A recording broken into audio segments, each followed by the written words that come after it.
Outside the courthouse, barricades strained under the weight of growing crowds.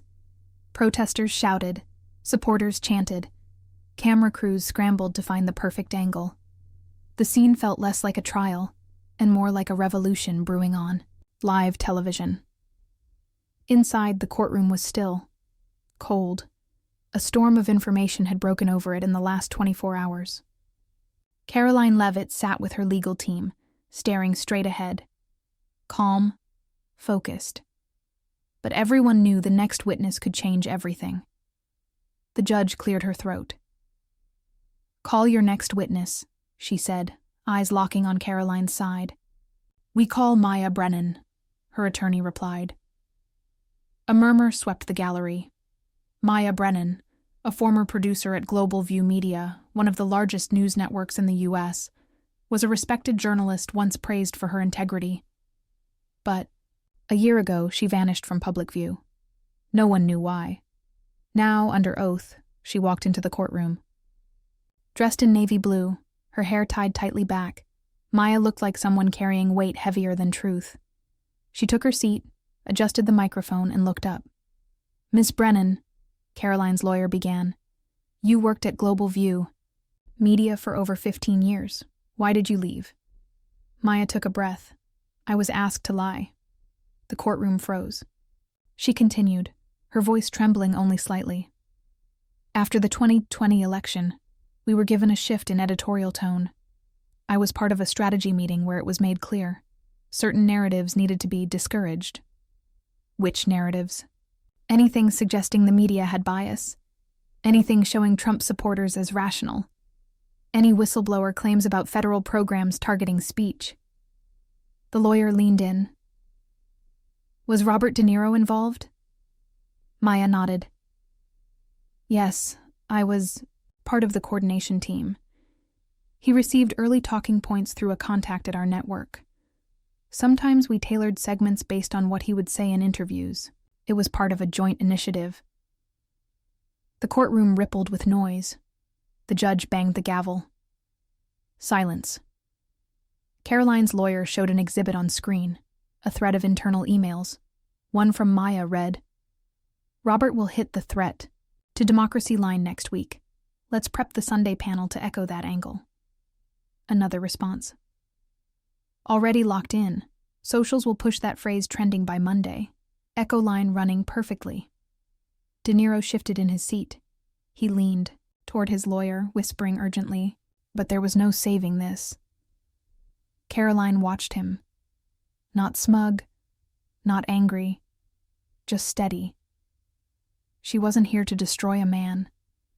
She was here to reveal a system. The defense attorney finally stood. "Ms. Brennan, these emails do not prove a conspiracy. They show media planning. That's not illegal," Maya replied calmly.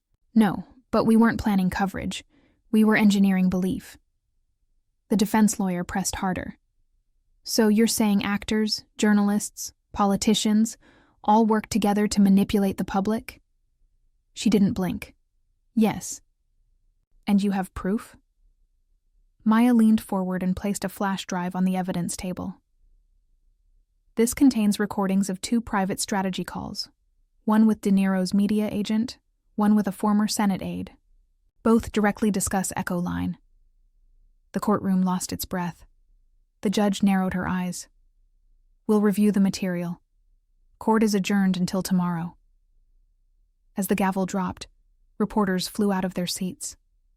Outside, the storm had reached fever pitch. National outlets had already switched to 24-hour coverage. Hashtags trended globally. "Ja Echo Line exposed," "Jan De Niro leaks," "Jan Media on trial," "Jan Karoline speaks." Meanwhile, inside a glass office in New York City, a network executive threw a folder across the room. "She had recordings?" His assistant nodded. "Yes, sir. And they're scheduled to air on CBN tonight. It's already gone viral." He cursed under his breath. "We have to release a counterstatement. Discredit the whole trial." Back in D.C., Karoline walked down the courthouse steps with quiet confidence. Microphones were shoved in her face. Questions flew. Did you know the recordings existed? Do you believe De Niro will settle? What does this mean for Hollywood's influence? She paused at the bottom step, looked directly at the cameras. This case was never just about Robert De Niro, she said calmly. It's about how powerful people manipulate truth, then laugh at those who question it. That ends now. The clip went viral within an hour. Robert De Niro sat in a private room with his legal team, watching her speak on TV. For the first time, he didn't speak. He just stared. His face was blank. But inside, he knew the weight of what was coming. The story wasn't slipping out of his control. It was already gone. And now, all he could do was brace for what the next day in. Court would uncover night fell over Washington, but the city didn't sleep. Karoline Leavitt's press conference echoed across every network. Her calm, clear voice had become the eye of a storm. The recordings Maya Brennan handed to the court were scheduled to be played in the morning. America was waiting. Robert detained. Niro sat in silence in his hotel room, the lights dimmed. For once, he wasn't the one speaking. On the screen in front of him, news anchors analyzed every angle, every sentence, every breath from that courtroom. His lawyer paced behind him. She's turning this into a trial on the entire media system, the lawyer muttered. It's not just you anymore.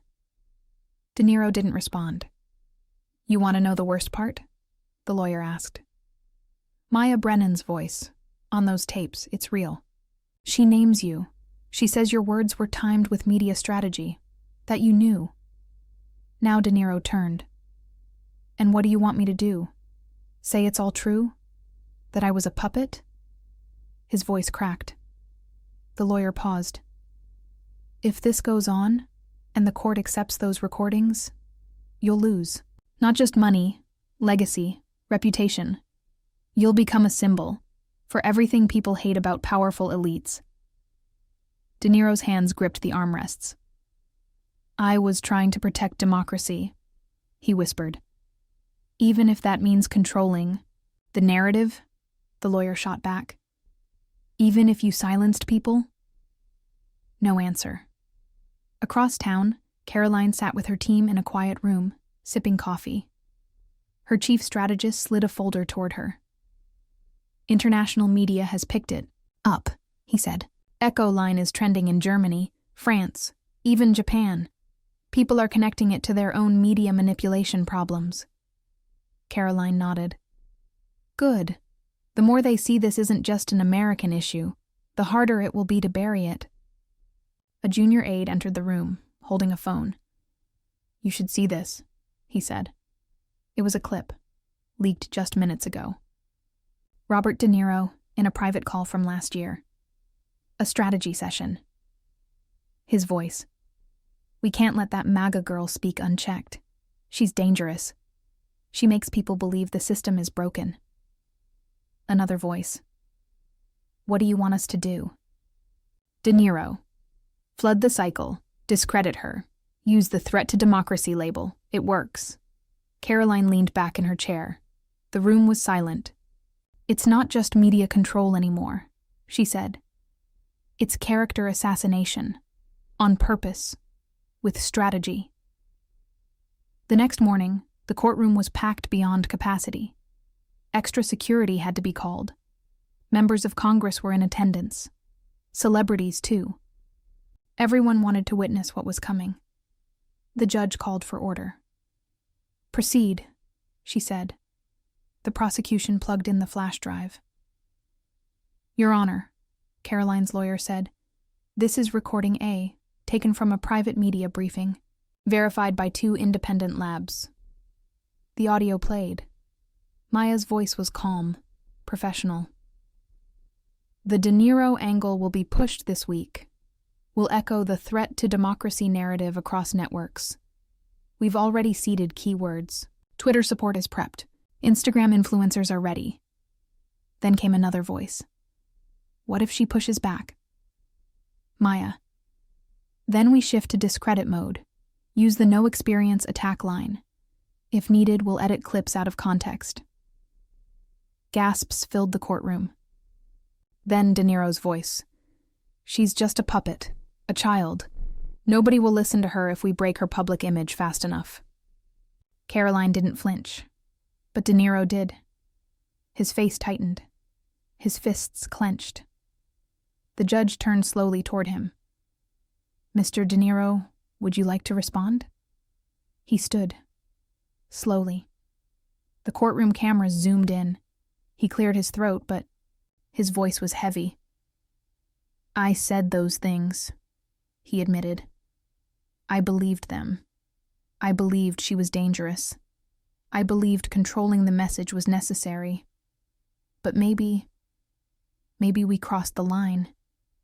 Karoline watched him, not with anger, but with finality. The judge nodded. Thank you for your honesty. Karoline's lawyer stepped forward.